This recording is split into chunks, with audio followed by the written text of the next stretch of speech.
ওকে, এটা হচ্ছে 3 dimensional Cartesian কোঅর্ডিনেটসের example 29. Prove that the angles between two diagonals of a cube is cos inverse 1/3. এই math হচ্ছে মানে দেখাও যে একটি ঘনকের দুটি কর্ণের অন্তর্গত কোণ হচ্ছে cos inverse 3 হবে। এখন এই ম্যাথগুলো করার জন্য আগে হচ্ছে আমরা যে থিওরিগুলো করে আসছি ওগুলো অনেক অ্যাপ্লাই করে হচ্ছে ম্যাথটা সলভ করতে হবে। তো মনে করি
এখানে মনে করি এই ধারের দৈর্ঘ্য বিশিষ্ট ওয়ে BCDEFC একটি ঘনক যেখানে মূলবিন্দু ও এবং ওয়ে OC OE ধার সমূহ যথাক্রমে এক্স অক্ষ y অক্ষ জেড অক্ষ বরাবর অবস্থিত। মানে এখানে এই যে এখান থেকে আমাদের হচ্ছে এটা হচ্ছে মূলবিন্দু ও থেকে এক্স অক্ষ বরাবর এখানে যে ও থেকে এ পর্যন্ত দূরত্ব এটা হচ্ছে এ, আবার ও থেকে সি পর্যন্ত দূরত্ব এ থেকে বি পর্যন্ত দূরত্ব এই যে মধ্যবর্তী দূরত্বগুলো এই ধারগুলো হচ্ছে আমার এ করে, এবং এ করে হলে আমাদের ডিস্টেন্সগুলো মানে এক্স অক্ষেও এ দূরত্বে আছে, ওয়াই অক্ষে এ দূরত্বে আছে মূলবিন্দু থেকে, এবং জেড অক্ষেও এই দূরত্বে আছে। এটা হচ্ছে অবস্থান নির্ণয় করে। তাহলে আমরা অতএব ও বিন্দুর স্থানাঙ্ক 0 0 0, মানে আমাদের যে 3 ডাইমেনশন এখানে এক্স অক্ষ ওয়াই অক্ষ জেড অক্ষ এই তিনটা অক্ষতে আমার এখানে হচ্ছে 0 0 0। তারপর হচ্ছে এ বিন্দুর স্থানাঙ্ক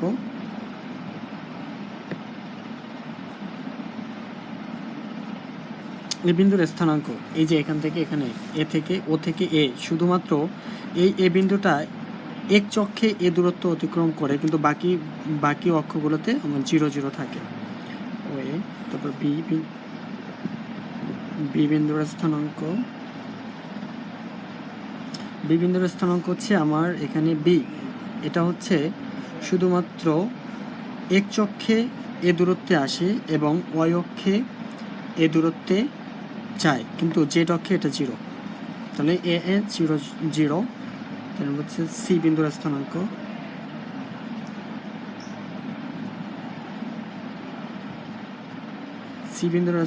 হচ্ছে সি বিন্দুটা শুধুমাত্র ওয়াই অক্ষে এ দূরত্বে যায়, কিন্তু জেড অক্ষ আর এক্স অক্ষে 0।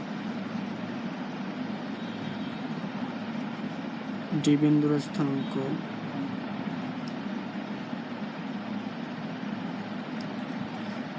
স্থানাঙ্ক হচ্ছে আমার ডি বিন্দুটা এটা হচ্ছে ওয়াই অক্ষে আছে এবং জেড অক্ষে আছে, বাট এক্স অক্ষে 0।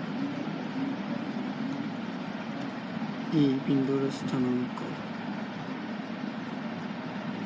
বিন্দুর স্থানাঙ্ক হচ্ছে ই, এটা হচ্ছে শুধু জেড অক্ষে আছে 0 0। এফ বিন্দুর স্থানাঙ্ক হচ্ছে এফ,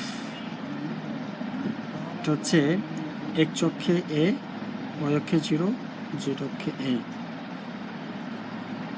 জি বিন্দুর স্থানাঙ্ক হচ্ছে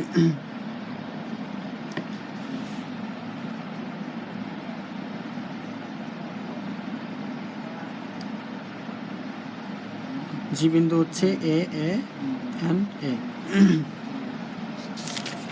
তাহলে এখান থেকে আমাদের এই ঘনকের কর্ণ হচ্ছে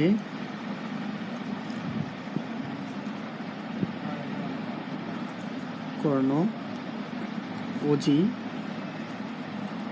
এবং সিএফ, এদের অনুপাত হচ্ছে অনুপাত এ, অর্থাৎ 1 1 and 1। একইভাবে সিএফ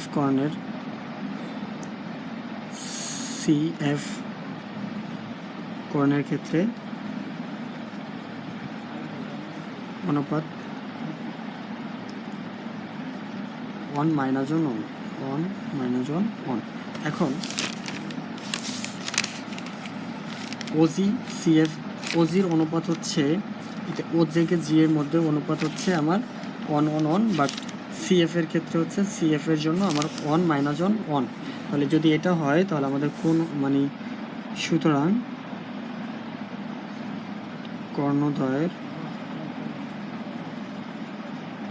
কর্ণদ্বয়ের মধ্যবর্তী কোণ যদি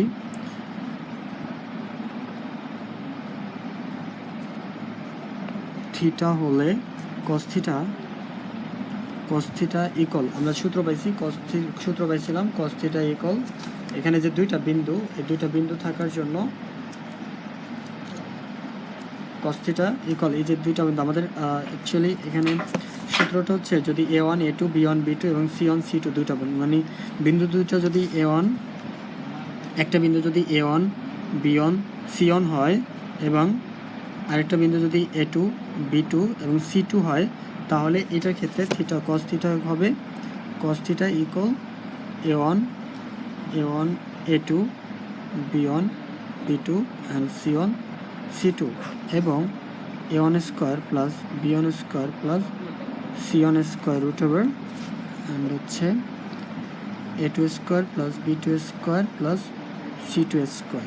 এই সূত্রটা হচ্ছে এখানে অ্যাপ্লাই হবে। সো এটা থেকে cos থিটা ইকুয়াল a1 হচ্ছে এখানে 1 ইন্টু a2 হচ্ছে 1 প্লাস b1 হচ্ছে 1 ইন্টু b2 হচ্ছে -1 plus c1 into 1 root over 1 square plus 1 square plus 1 square and root over 1 square plus minus 1 square plus 1 square। তাহলে আমাদের এখান থেকে আলটিমেটলি ভ্যালু হচ্ছে 1 - 1 প্লাস 1 ডিভাইডেড ভাগ রুট ওভার 3 অ্যান্ড এখানে হচ্ছে রুট 3। তাহলে এখানে ভ্যালু হচ্ছে 1/3। তাহলে cos থিটা ইকুয়াল